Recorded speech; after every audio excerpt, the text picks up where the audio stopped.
Welcome to an exclusive live program with Hawa Camara. Thank you. Adama. Which one, what do you prefer to go by? Adama or Hawa? Friends and close family, close friends that know me, or family members usually call me Hawa. So Hawa. I prefer Hawa. You prefer Hawa? Yeah. Hawa, thank you so much for joining us. For those of you who are just joining us right now, Hawa is a persons with disability advocate who tries to raise awareness for people of persons with disabilities, living with various disabilities. So she's actually living in Berlin, Germany, but she's in town, and we have the opportunity to have this conversation with her, which will start a series that we're going to be doing. We'll be talking with persons living with disabilities all throughout the year. All right. But before we start proper, we're going to just do a quick audio check to see how everything is going, and then we'll start sharing this link so that more people will be aware. However, I think I'm gonna share you the link. Everybody who's watching this, you're tuned into Askanwi Media. I'm your host, Yusuf Taylor, with Hawa. Let's share these links so that people will get to follow the program. Yes, take your phone and let's do that, and then we can start the program proper. Anybody tuning in, this is Askanwi at Askanwi Gambia. That's what you're tuned into. We are live on YouTube right now. And then we will be posting this on Facebook at the end of the program so that people in Facebook also will be able to follow the program. But for now, we are on YouTube and everybody can follow us from there. Let's see.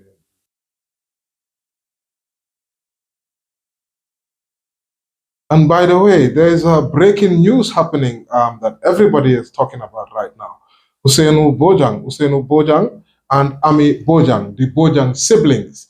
For anybody that's watching, of course, you would have seen that just yesterday, the breaking news was that the court, Justice Jaite, had freed the two Bojang siblings.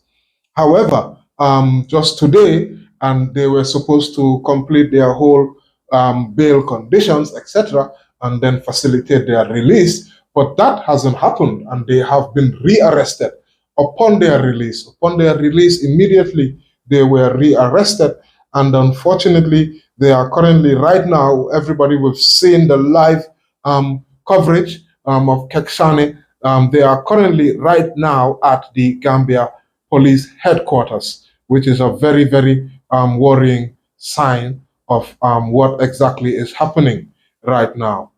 This is very, very shocking for anybody who is interested in the pursuit of justice. Why we say this is shocking? These two have been going through the legal process for almost 3 years now, 2023, and we're in 2026. Of course, it was in October, so just over 3 years, 2 years, sorry. But now that the court has decided to free them, unfortunately, they are being dragged back to the police cells. Police headquarters is where they find themselves right now. Another piece of news which we have is that Askanwi has just broken a brand new investigation on maternal mortality. The headline, Gambia's maternal mortality on the rise, contrary to the Health and Information Ministry's claims. This new investigation out now on mothers losing their lives during childbirth. Make sure you don't miss that brand new investigation. Okay, so that's the quick news updates which we had before we dive right into it. Hawa, thank you so much. Hawa, how are you doing? I'm fine, and thank you so much for having me today. It's a pleasure. So before we jump right into our conversation with Hawa, Hawa, first of all, can you just tell us who is Hawa from Berlin, the disability awareness advocate? How did it start for you on a personal level before we even go into your advocacy? Were you, a normal able-bodied person? I think if I can use those terms.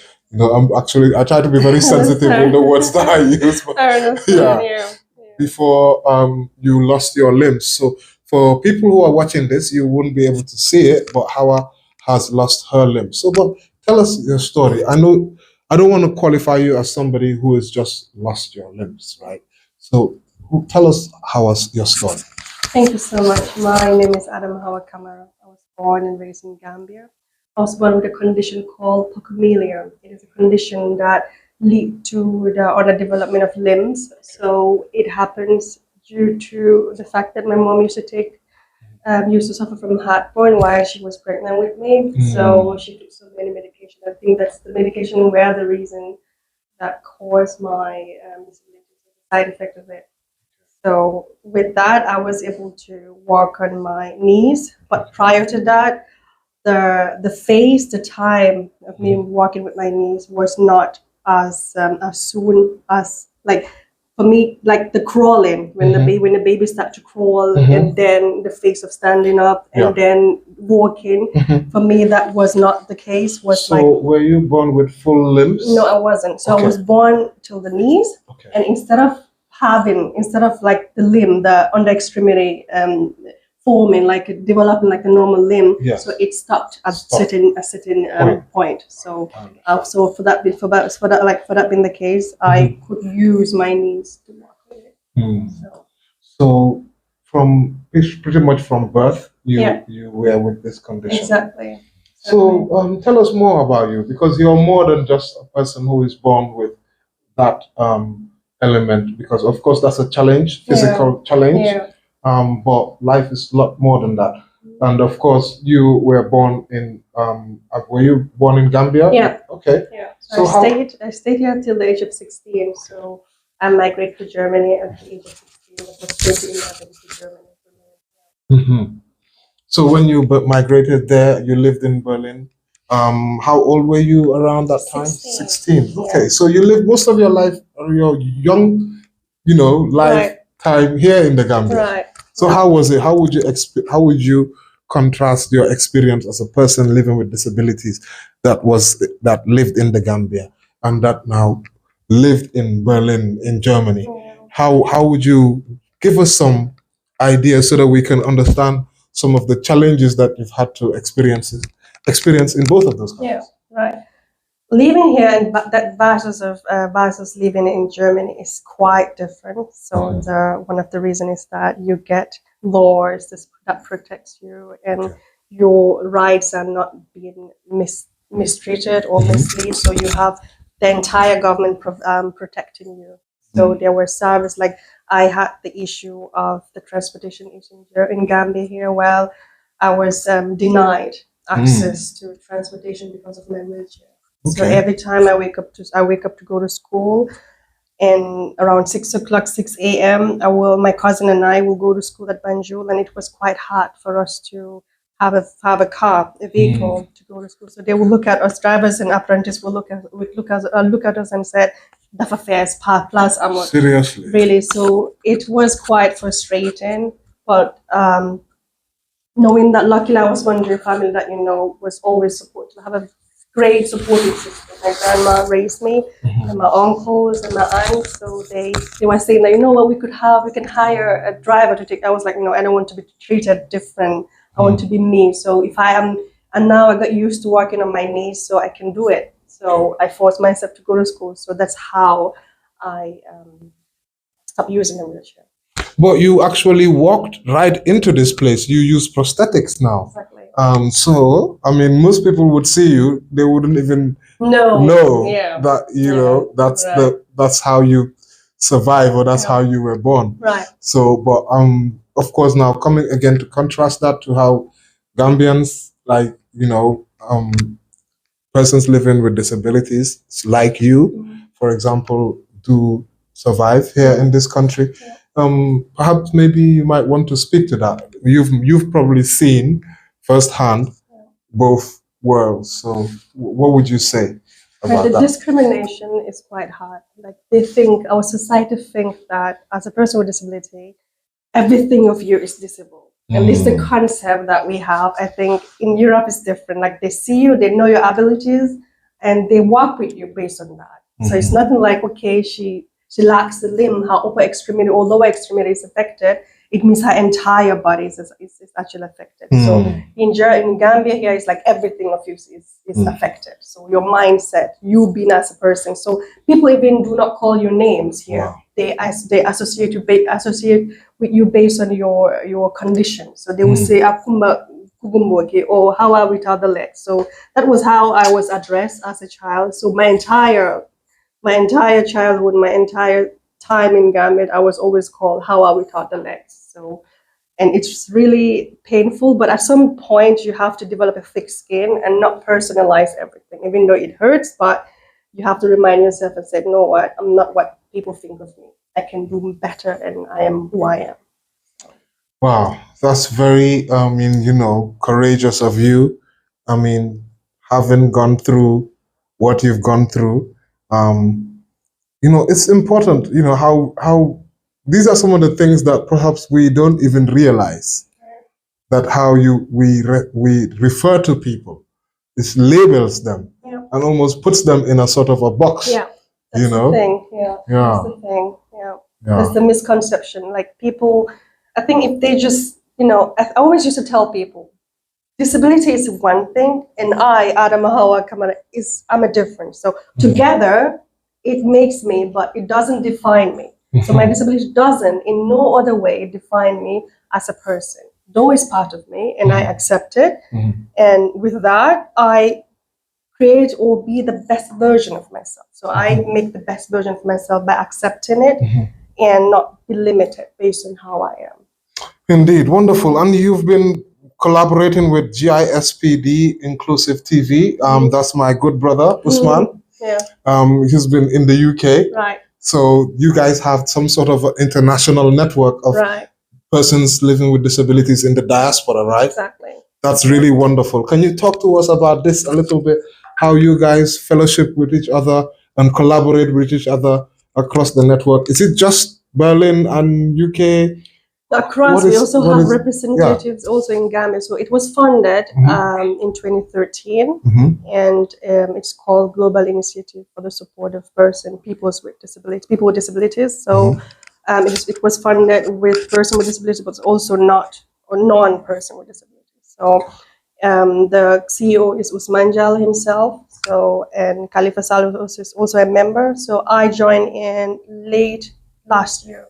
So what we do is actually support people with disability, persons with disabilities in education, in healthcare, helping them provide healthcare equipments, and if they need wheelchair, or also advocate. So one of the reasons why we started our online talk shows, weekly talk shows, was to advocate more, especially about disability, the act, the bill 2021.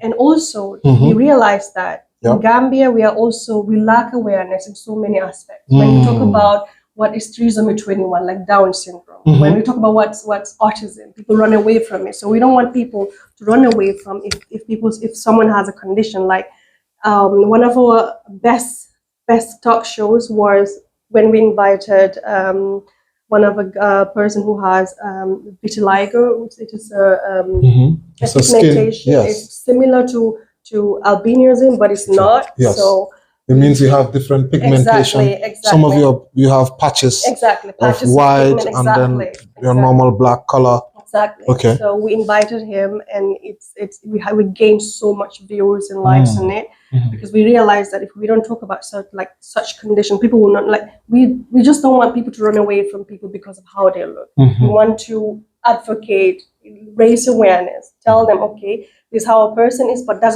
doesn't mean that you're going to be affected by actually looking at or just touching the person. Exactly. So we actually want such talk shows to be more in our weekly shows, online, Facebook. Fantastic. Of course, if you are running an online media platform, I'm urging you to reach out to GISPDinclusiveTV. Reach out to Hawa Camara. If you get in touch with me, I'll definitely put you in touch with them as well. Talk to them about what the persons living with disabilities are going through. These are Gambians living abroad. Some of them are in the country. They have people they're collaborating with in the country, which signifies and highlights just how international and this effort that needs to be put towards, because of there's a lot of things that are still outstanding. Although we do have a Disabilities Act, and we're going to talk about the Disabilities Act, but before we do that, we're going to talk about transportation issues for persons with disabilities, right? And just to mix things up a bit, I'll take one of the quotes from the President's State of the Nation address. Just last week, Thursday, President Adama Barrow, there was the State of the Nation address, which he delivered. And in those State of the Nation address, he talked about persons living with disabilities twice. We're going to pick one of the quotes and talk about that. And then we'll move on to the next topic. And then we'll take the next point from the statement between, so that we would go each point by point, okay? So this is what we're quoting from the President's State of the Nation statement speech, which we have. And this is what it is saying, that is quoting the President, who is saying, on persons living with disabilities. By utilizing the Social Protection Fund, Gambia is supporting 5,400 beneficiaries of the Family Strengthening Program. They include people with disabilities, the elderly, orphans, and widows. These vulnerable people receive a monthly cash transfer of $1,000. $1,000 every month. That's what the President is saying. 5,400 beneficiaries, right? But it includes persons with disabilities, the elderly, orphans, and widows. So there are no specific numbers as to the statistics. Based on the fact that I think that's the problem. Yes. We lack statistics. Like we know, for example, in Gambia, how many persons with disability are living in Gambia, in the rural, in the urban area.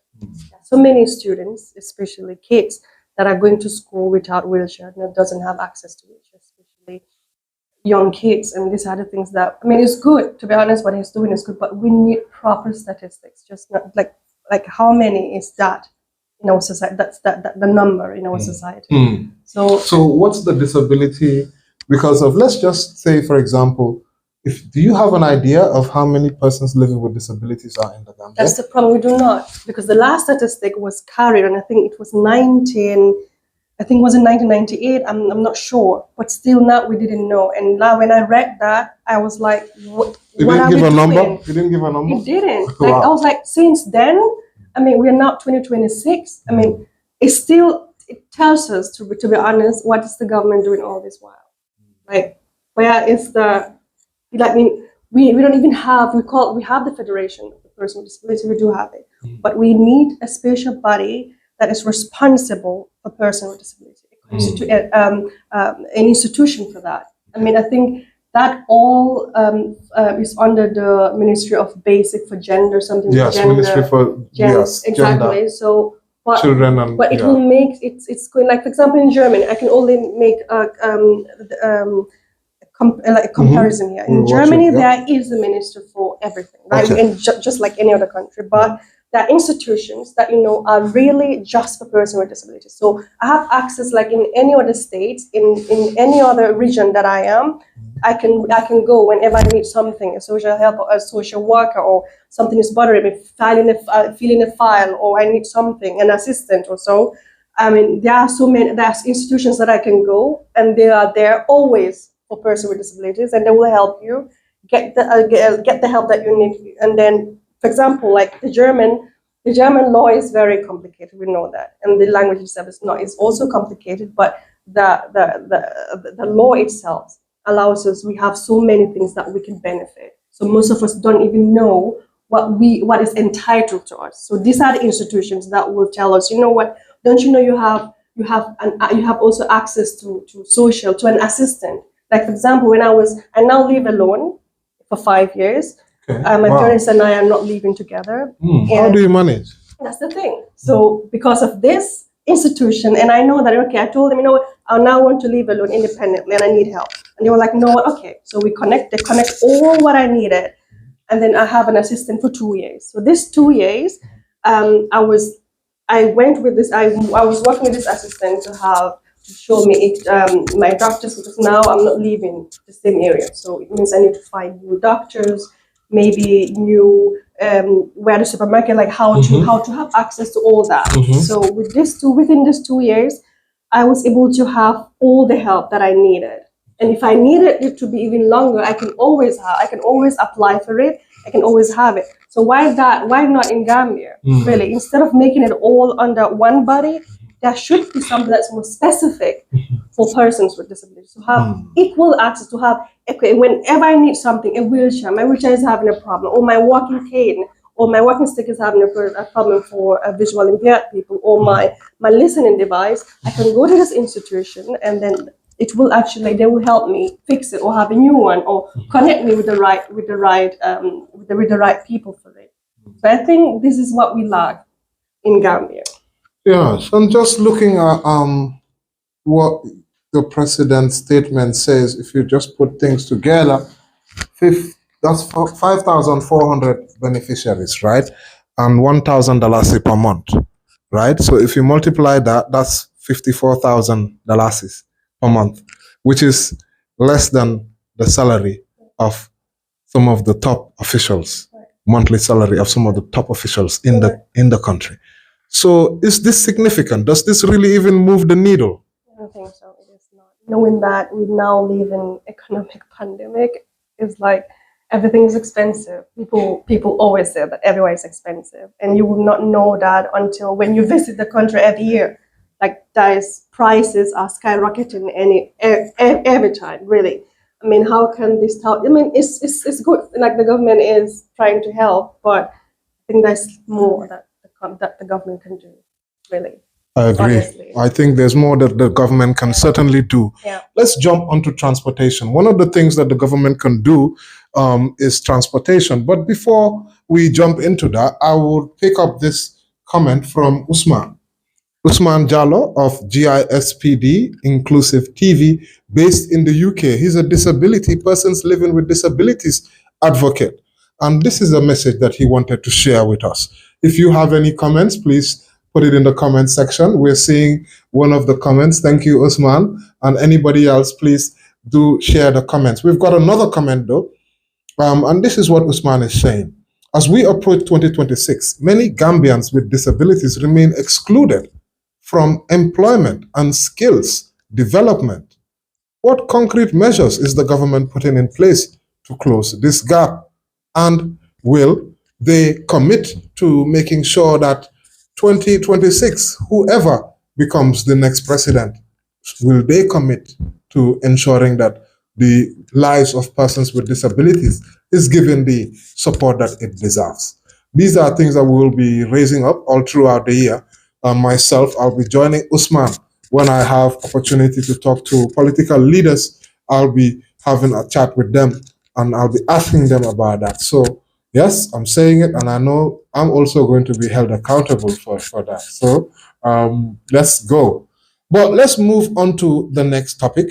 If you have any reactions or any comments, please do put them on, and please do share as widely as possible so people can join into the conversation. Let's talk about transportation issues for persons living with disabilities. Of course, in the Gambia, we have public transportation, but this public transportation, it's usually not usually not friendly for persons living with disability, especially, getting access, right? So, because, I mean, one would see that, for example, in other countries, you have persons living with disability having even a special area in the bus where if they come with their wheelchair, they can sit. Right? But of course, there's nothing like that I've seen in the Gambia. What are some of the challenges or the difficulties that people living with disabilities face for accessing public transportation? Like personally, like I mentioned, when I was a child, I was discriminated based on the fact that there was no. They see me as a waste of time. They see me as a waste of. Yeah, I mean, someone sitting in a wheelchair, driver would say, "Oh no, I'm with affairs," just for the fact that I'm using a wheelchair. So when I stopped using a wheelchair, everything like people started treating me, drivers started or apprentices started seeing me as a normal person, even though I was using my knees to walk. But for the fact that I'm not using a wheelchair made it a whole lot of. It's a different story now. Wow. Really. So I didn't have that problem using a wheelchair. So I realized that the wheelchair was always a problem. So I feel like these are the things that we should really emphasize. Like when I'm working, I'm paying tax. The government educated me, helped me when I was going to school in Germany, and throughout all my educational time in Germany, I had a special car that would take me to school, bring me back home when I was doing my studies, the same thing.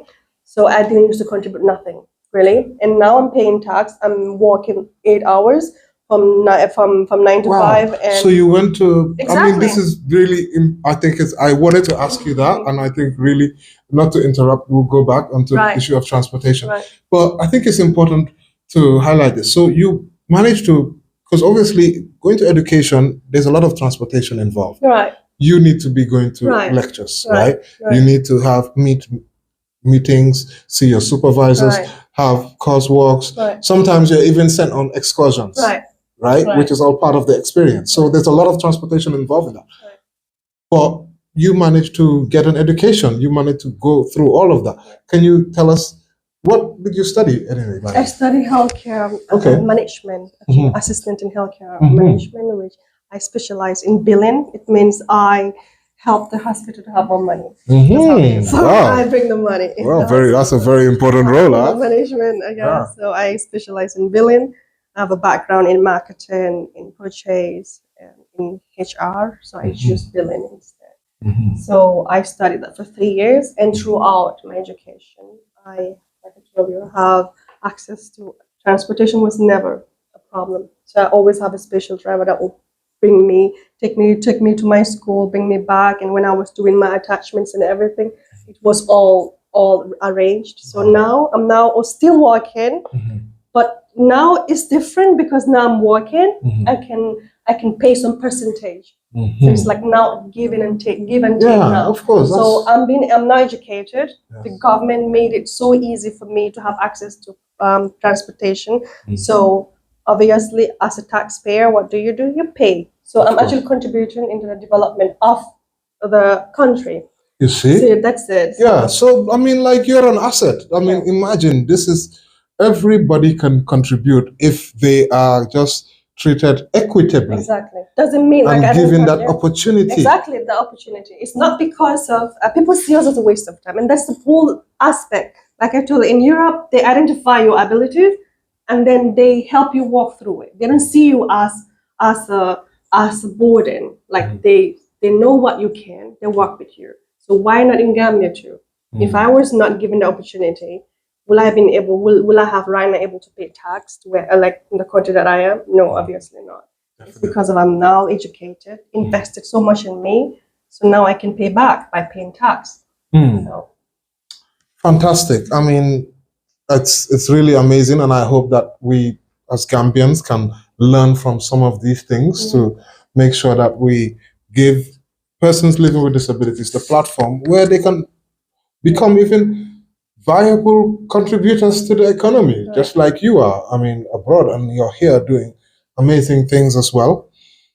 So I think we're gonna just move on to the Persons Living with Disabilities Act. But before we do that, we are going to highlight another point, another quote of the SONA from the President's State of the Nation address 2020, just 2026, actually, not 2025, which I have there, right, that he just delivered last week, Thursday. And this is what the President said. Similarly, following a needs assessment exercise. That'll be interesting to know the needs assessment, okay? Similarly, following a needs assessment exercise, $4 million has been disbursed to 11 organizations of people with disability. Connected to this, to strengthen social work in the country. a Bachelor of Arts degree course is now offered at the UTG to train social workers. So these are two things that are being highlighted by the president. $4 million was disbursed to 11 organizations of people with disabilities. I'm sure GFD would probably have an idea about this. And they are also now saying that there is a Bachelor of Arts degree course offered at the UTG to train social workers. Somebody of your professional background, I'm sure that would be music to your ears as well, right? Yeah. So, but what's your reaction to the statements by the president? While reading, I was thinking, we have the University of the Gambia. We say that we were building an inclusive environment, but if you call a place, a school is a public place. We know that, right? Mm-hmm. If you call it a public place, mm-hmm. and you built it in a way that is not public, mm-hmm. what is it telling us? There's a form of discrimination happening. So throughout the building, I was like trying to. You've been there. I haven't, but then I have watched videos and I've seen pictures, mm-hmm. and none of it is built in a accessible way. I mean, you don't see there's ramps. No ramp, there's all stairs. So no elevators. No stairs. In my mind, I'm saying that you're doing all this, but for what? For who? You're actually segregating people. Like you can either, like in my case, I do use prosthesis, which is right. But climbing up and downstairs is not for me. No. And what about those person sitting in a wheelchair? Do they have access to that building? Obviously not. So what is obviously, I mean, there is always a contrast, really. You do it for what? Because if you said that you're doing it for people with disability, I don't see it. It's just for social workers, which is good. We need social workers. But what I'm trying to say is that you still put them into a box, telling me that obviously, I will train people to help you, but still, without them, you cannot go nowhere. But I myself, I want to be independent. Mm-hmm. I want to live alone. It's my fundamental human rights as a person with disability to move from A to B. Mm-hmm. But places that are built in a way that stopping me from being independent to move from A to B, mm-hmm. I mean, are not built according to my needs. Mm-hmm. So why is the inclusive? Mm-hmm. Where's the inclusion in our society? So basically, it's all well and dandy to have this Bachelor of Arts degree course, right? To train social workers, but it would have been even more meaningful had it been accessible to persons living with disability as well, right? I wonder where they have this particular course, maybe whether it's a ground floor somewhere that they don't have access, but still segregation, because you're pretty much saying, well, this is where they can stop. Yeah. And, well, everybody else, you guys can go upstairs. You can go up. Exactly. Yes. So still, still there is always, how to call it? There is I don't even know the word to say it, but it's this irony. It's the story is like, okay, you're creating opportunity for me, but in this, the same time, it's also not for me. I'm also still limited, but I say, if you ask a person with disability right now, what do you want to be? They will tell you that I want to be a lawyer, a doctor, this. We all want to go. We have the same zeal. But my case, I still want to go there, but I need help because of my limitation. Mm-hmm. But that doesn't mean that I cannot have, I don't want to go there like any other person, like any other lawyer. I want to sit in the White House or in the State House. I want to sit in media houses. Mm-hmm. I want to have higher jobs. But if you ask me, many of the jobs that the person with disability are offered are only teacher's role. Mm. Really, I haven't come across a person with disability doing something else apart from being a teacher.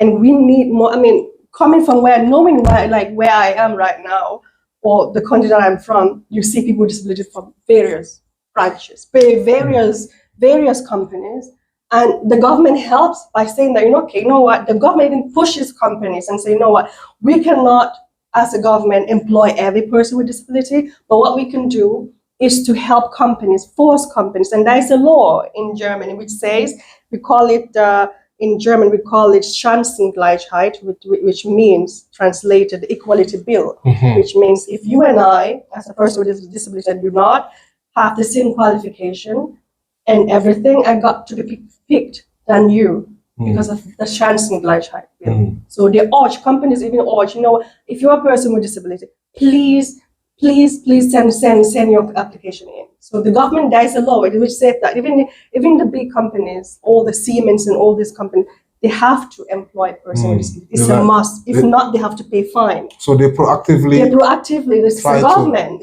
There's a law supporting it. And if you don't employ a certain percentage of a person with disability, then you have to pay a fine. So what the government does is that the first 3 months of the salary that you have to give to the person with disability, the government will actually give you back the money. So I have a special chair, special equipment that I need from tailored according to my disability. So it's all allocated for the person with disability working there. Indeed. So why can't we do that in Gambia? In Gambia, indeed. Why can't? Definitely. Right? Yes.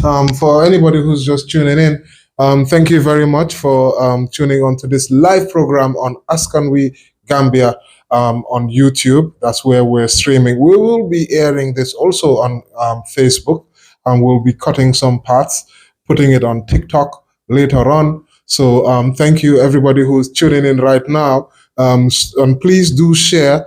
We've gone over just over 30 minutes. So we've got about maybe 20 to 25 minutes to go for the program. So we've got a bit to talk about the Persons Living with Disabilities Act 2021 and the Ibrahim Manjai Housing Project. Those two are left still on our conversation, so we'll deal with them both in about 10 minutes or 5 minutes each and see how we go. Special guest who we have today, Hawa Camara from Berlin, Germany, Gambian advocate for persons living with disabilities. Hawa has been chatting with us. We've been talking about a lot of different things, her own life story. And she lived in the Gambia until when she traveled to Berlin, 16. And life is a big contrast for people living with disabilities, living in Gambia and in Germany. So she lived both of it, which is making for some very interesting conversation at the first half of this. And of course, we talked about transportation issues here in the Gambia and how she managed to become a graduate. She's studied and she's currently working and contributing, tax contributing citizen in Germany, which is what we want other persons living with disabilities, hopefully, to have that same opportunity.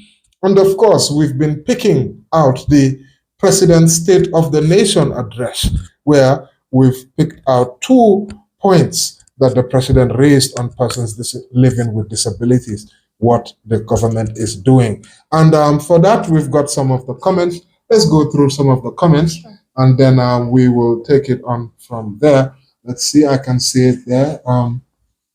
Let's go through some of the comments. The Face of Disability Empowerment, Adama Hawa Camara. And thank you so much, Yusuf Taylor, for giving us the opportunity to amplify our voices. It's always a pleasure.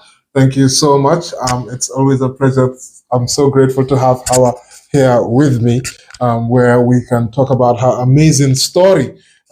She was born, of course, with a disability, but look, she has overcome this disability and she is well beyond that. She is somebody living on her own, right?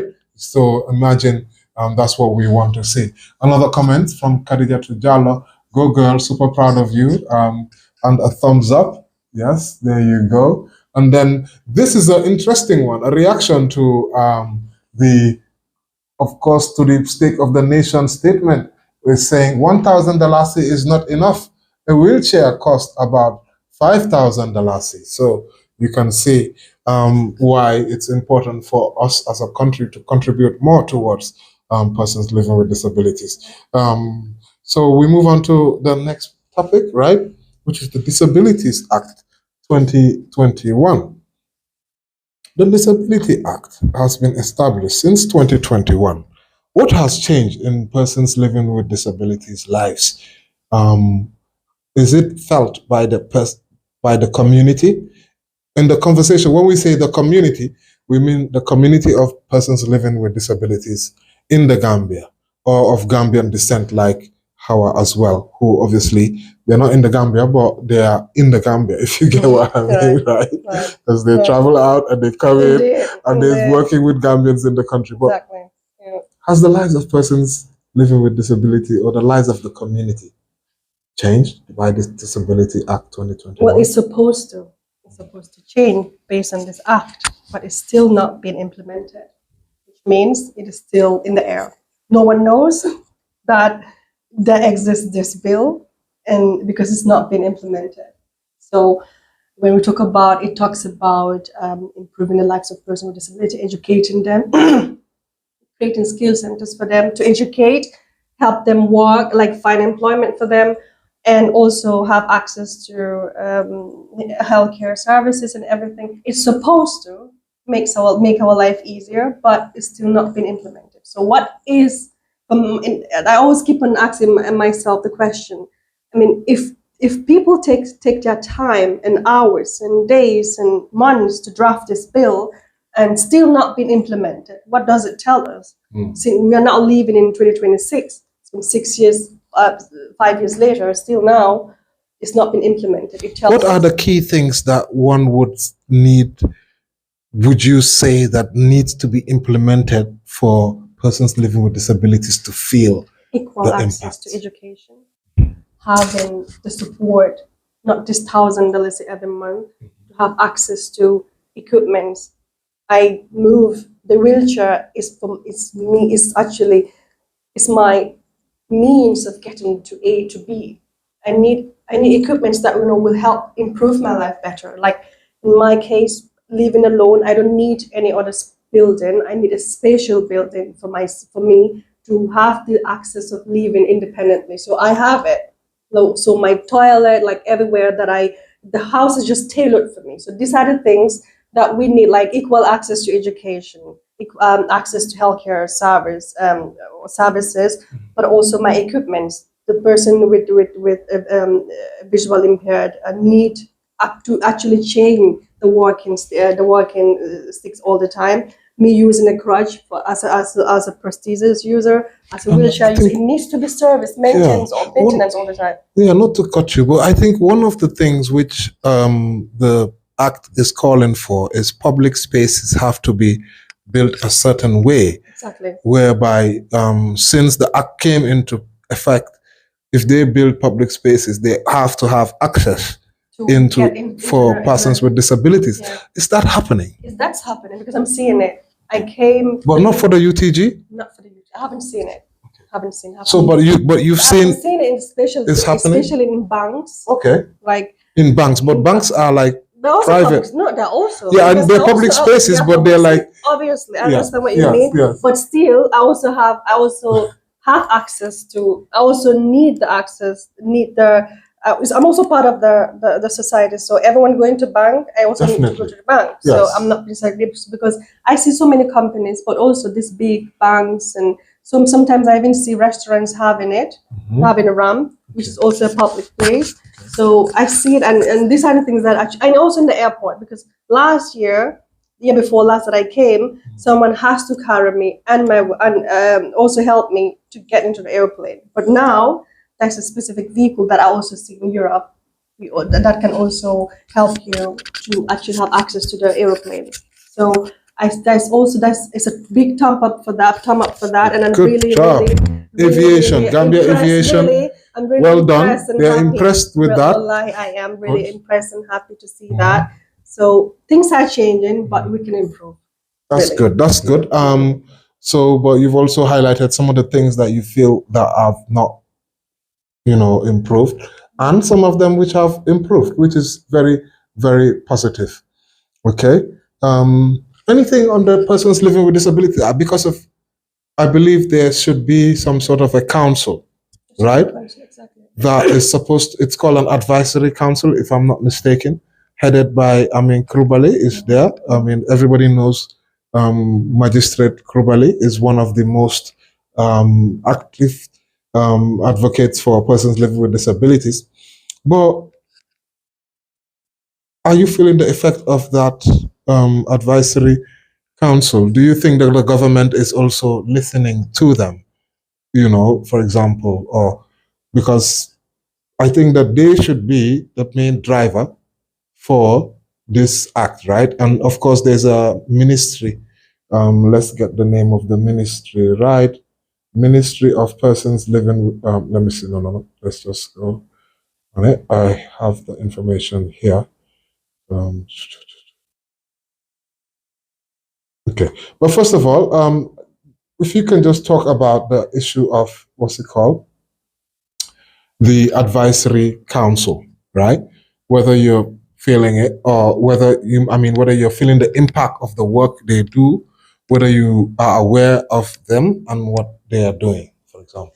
Particularly, I'm not really aware because I'm not seeing it all the time. Like, to be honest, I haven't come across them. But all I can say is that now, because we are actually approaching to our election, actually, it's the end of the year, I think there will be more voices that will shed so much light, based on disability matters and issues like this, because it's time, and every government, every opposition, we want to present their best, and what they do most of the time is to use person with disability as their weapon to actually gain more votes. I mean, we live in that generation whereby it's all about, okay, let us use the vulnerable, like the people whom are most vulnerable in our society, and promise so many things, and then we see how it ends.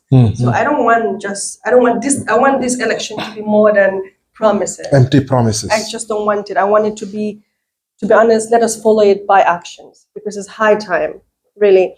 Other countries are moving forward when it comes to that, so why can't we do the same? So it's like the government, I mean, many things, there will be many changes if the government really push harder in helping us achieve our goals and make the country more inclusive, really.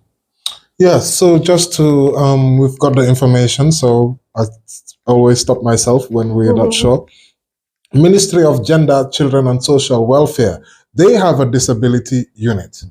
And that disability unit, they are estimated to be being paid a gross salary of 1.1 million, okay? But let's look at what else the budget is telling us, because of what we do our budget analysis to see what the budget is saying. What does it have for persons living with disabilities? In the budget, so you have all funds and you have GLF. So you have GLF and then you have all funds, right? So in the GLF is saying on disability here, $811 million is 994. So that is what it's 994,000. Okay, 811,994,000 is what is budgeted for the disability IS, and also family and children IS, old age IS, social protection NECCS. I'm not sure what those acronyms mean, right? But when we look at the budget, this is what is there. Okay, 511,994,000. So the budget is kind of funny the way it puts it. It's got this zeros here, right? Because I'm showing you on my computer, and I want to make sure you also see. So, but basically, I just said, you know what? These are some of the things I do. I go into the budget and then I type disability, for example, and then I scour around, I look around and see if I've missed anything. Yeah, so but it's mentioned a number of times, but this is the main thing that we found in the budget. So there is a unit, they are receiving a salary, and the government does have some allocation for persons living with disabilities in this 2026. So yeah, I mean, probably it'll be important for us to find out what more details about these things, and that's something perhaps journalists like myself can do, to dig in and find out what those monies are, so there's transparency. Yeah, but just to get your reaction on what the budget is saying with regards to what this government has in stock for persons living with disabilities this year. Well, I mean, we actually on a good track based on the statistic and the entire budget. But the thing is that it has to go to the right people, really. I mean, like he said with the code that he is training how many people to be social workers. But what about me as a person with disability? What are you doing for me? It's about me at the end, really. It's good that you educated people. It's good that you have all this budget. But then what is it for me, really? I want to know. I don't want to be just one. I mean, education is important. Let them invest so much in education. The equipments that I need to move from A to B, the educational aspect, the healthcare services. You know, I have to have access to all this, and I need to see. I have to be the benefactor, really, of all these things. I want to be the main character in the story, really. So I think this is what we have to know more. Yeah. So one of the things that disability and rehabilitation services is here in the budget, but it doesn't break it down into what it is. But the government is saying that they spent 4.4 million on it in 2024. That's what the budget is saying. The budget is kind of like strange. So for you, you're a finance person. So this is actually gonna be easy for you. You probably get it. Okay. So it's showing that on 2024, this is the actual. So they spent 4.4 million on disability and rehabilitation, right? And then in 2025, they have approved. Exactly. This is approved, right? So there's an increase. 5.5. But in 2026, this year, they've sort of like reduced it. Okay, so that's gone down. That's a place it's gone down. Okay, and then that's the projections, which those things are usually just change. Those change so quickly. So I'm not even gonna read too much into that one. So, but that's what the only specific that we've been able to find here.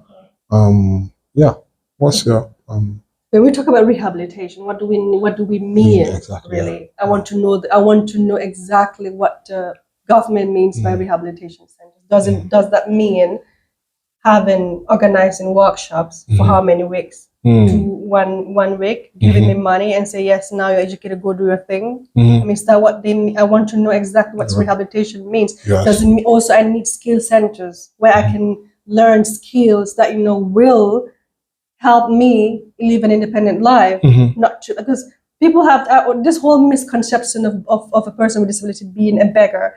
I mean, it starts with this: if you have skill centers, educate me. Obviously, I'm not going to be in the streets, really. Of course. So I want to understand what the government means by these rehabilitation services. Really. Yeah, it will be very useful to know exactly what those things entail.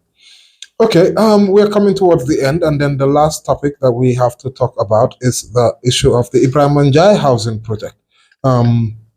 Seems like an initiative which your guys are working on. Right. Perhaps you could just introduce our listeners, our followers, our viewers about this your initiative and tell us a little bit more about it. The Ibrahim Manjai housing project is also a person. Ibrahim Manjai is a person with disability who's also wheelchair-born. He finds it hard to live an independent life. He sells credit. Side or area, people knows him for someone who sells credit, and he doesn't have a place that is tailored for him, really. So is it the one at Africell or QCell opposite, or is another guy? No, it's another guy. He's specifically at Weringara, where he is, and we came up with so when we invited him to talk on our weekly talk shows that we used to do online, he told us his story, and then we came up with the idea of helping him build a house. But we've made it so transparent that his family members gave us a piece of a place where we can build a house for him.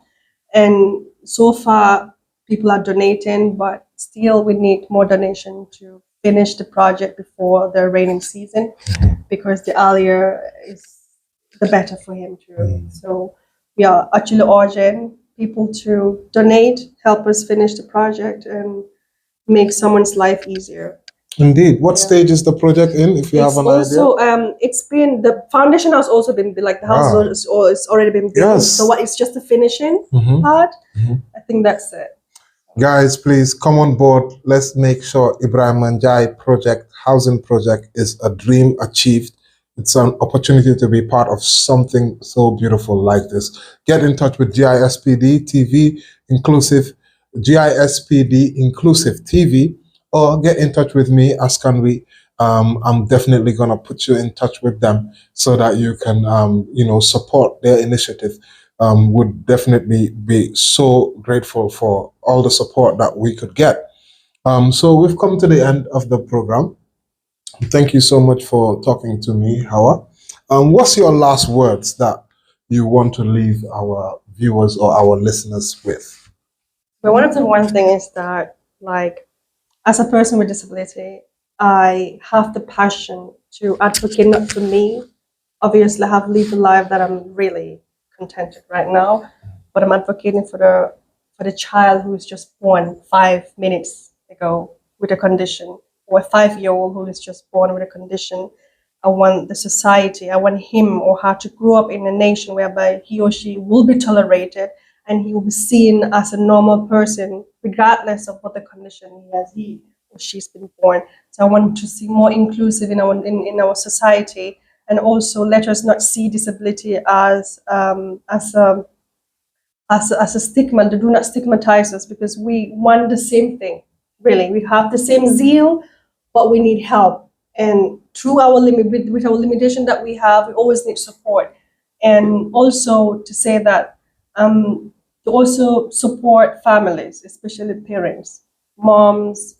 Parents do suffer a lot. Really, sometimes they got frustrated because of society pushed them away because of the fact that they give birth to people like us. I think they should not be discriminated. They have nothing to do with these are conditions that science can actually explain, and not because of the superstitious things, because we believe we live in a nation where people are so superstitious about things.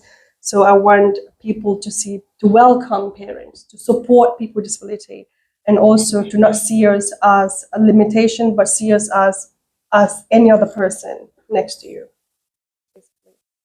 Thank you very much. And that was Hawa Camara, the passionate persons living with disabilities advocate, diaspora Gambian, living in Berlin, Germany. We will be having many more of these programs where we'll be talking to persons living with disabilities, making sure that they are firmly in the agenda. So kindly come get in touch with Askanwi for any any support that you could put towards making sure that persons living with disabilities have a better life, especially starting with Ibrahima. Support Ibrahima and support the initiative. Be part of this beautiful story. Thank you so much for everybody that's tuned in and listening to this program. Thank you so much.